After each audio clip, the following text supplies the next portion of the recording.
Ravan Leela. He was a bad man. He said, no, Rama was northerner, Aryan, Brahmin. I said, Rama was not a Brahmin, he was a Kshatriya. He said, no, but Ravan was a Dravidian. He said, Ravan was a Dravidian? He was actually a Brahmin. He went to Mansarovar and did puja before Lord Shiva and got a boon, a varam. And that's how he became so strong. Then when he kidnapped Sita, he had to be punished. And Rama punished him. Not because he was a Brahmin or not a Brahmin. All the Brahmins worship Rama, they don't worship Ravan. Nowadays, Karunanidhi stopped celebrating Ravan Leela after I brought out all these facts. But he still abuses Rama. When I was arguing in the Supreme Court on Rama Setu, saying that it should not be broken, that time he complained publicly, who is this swamy to call it Ram Setu? Did Rama build that bridge that his name is now, the name of the Setu is Rama Setu? Next day he fell ill and he went to hospital, and the name of the hospital was Ramachandra Medical Hospital.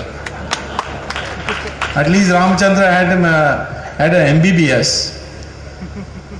So this is the kind of thing the British created in our country. Divisions.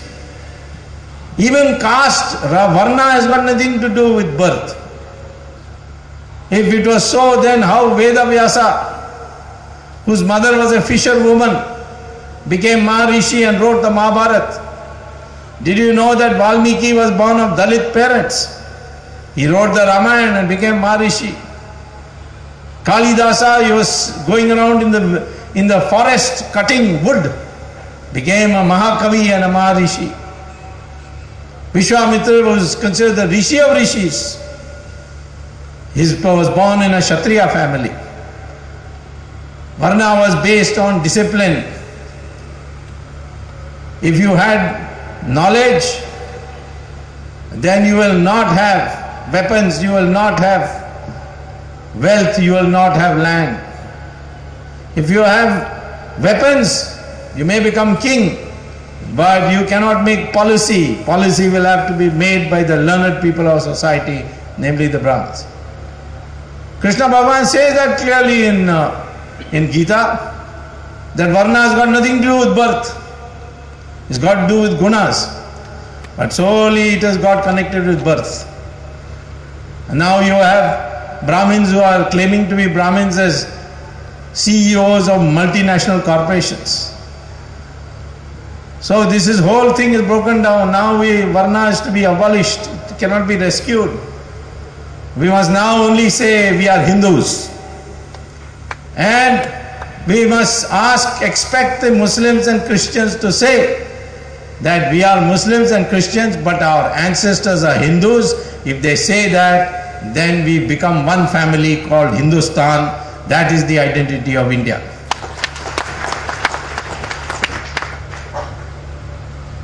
If you say you are from abroad, who are you then descendant of? Are you saying, are the Muslims saying they are descendants of Ghori and Ghazni? Did you not know what Ghori and Ghazni did in this country? I am giving you a formula to the Muslims. You want to unite with the Hindus, declare yourself as descendant of the Hindus, then this country is yours as much as mine. We become one then. We may not call ourselves Hindus, we may call ourselves Hindustani. But this is the identity of India. And this is the identity we must now foster. Every country has identity. America, Professor Samuel Huntington wrote a book in which he said America's identity is what? He says white, Anglo-Saxon, Protestant, Christian, English-speaking population. He was a professor at Harvard when I was a professor. So I asked him, how can you say this is a white, Anglo-Saxon, Protestant, Christian, English-speaking population when there are Puerto Ricans, Afro-Americans, so many other people? He said that may be nationality, but I am talking about identity of America.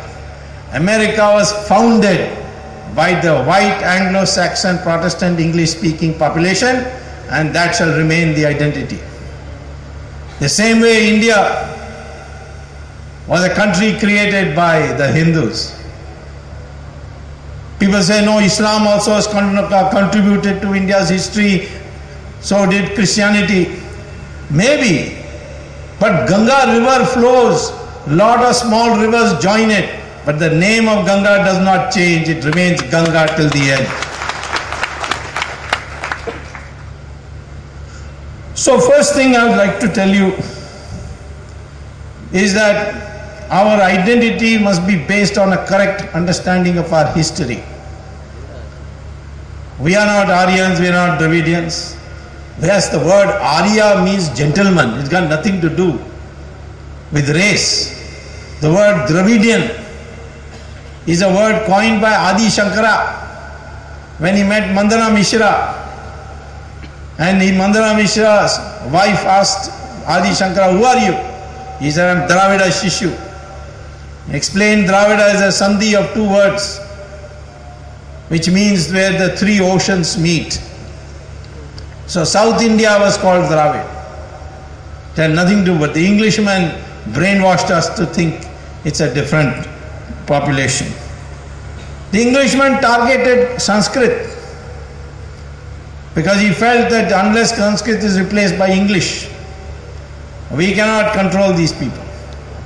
Sanskrit is a language which has words in every language. Malayalam has, I think, 80% words are common to Sanskrit. Bengali has 90%. Even Tamil has 40%. Even here I had a quarrel with Mr. Karunanidhi when he said, no, Tamil is a pure language. I said, then why is your name Karunanidhi? That is two Sanskrit words, Karuna and Nidhi. Sanskrit must come back. What route it comes back, I don't know. When Adi Shankara overpowered the Buddhists and the Uttaramamsa schools, there was Pali in the country. His Shishya said, why not abolish Pali? He said, no, just go on adding Sanskrit words to Pali and one day it will become Sanskrit. Same way I say today, one way is that go on adding words of Sanskrit to Hindi and one day Hindi will become Sanskrit again. Why am I saying Sanskrit? Because Sanskrit and the Devanagari Lipi or the Devanagari script, they are the most scientific language ever invented. This was proved recently by the NASA, where they had a project called Artificial Intelligence, which is a project to teach computers to think. Computers can do calculation today, but they cannot think independently.